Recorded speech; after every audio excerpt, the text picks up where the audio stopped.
Baik, terima kasih. Perkenalkan, nama saya Yosefane Boas dengan NPM 33200006.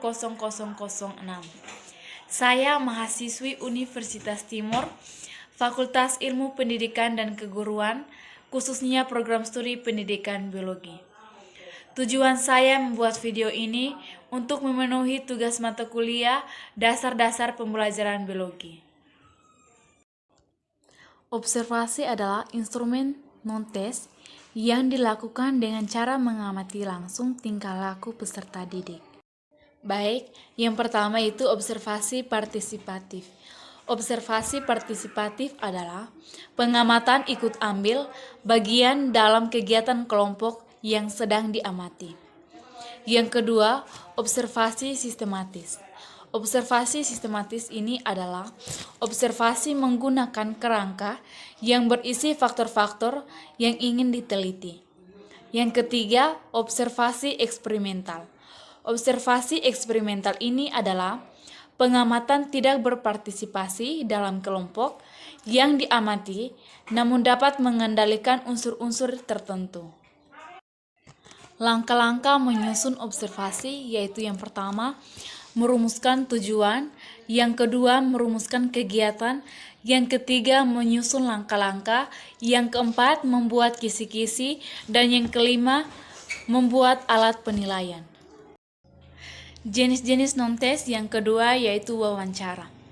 Wawancara adalah instrumen non-tes yang dilakukan dengan cara melakukan pertanyaan dan tanya jawab lisan secara sepihak dan berhadapan langsung yang dilakukan dengan tujuan tertentu.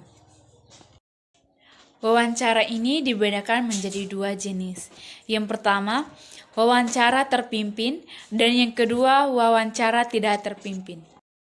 Yang pertama, wawancara terpimpin.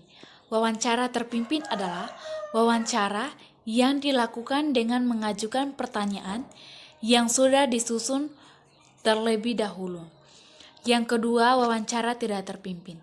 Wawancara tidak terpimpin adalah wawancara dilakukan dengan mengajukan pertanyaan tanpa mengajukan pada panduan wawancara. Yang berikut langkah-langkah penyusun wawancara. Yang pertama, menentukan tujuan wawancara. Yang kedua, menentukan aspek yang akan diungkapkan. Yang ketiga, menentukan bentuk pertanyaan. Yang keempat, membuat pertanyaan. Dan yang kelima, menyusun pedoman wawancara. Jenis non-tes yang ketiga yaitu angket.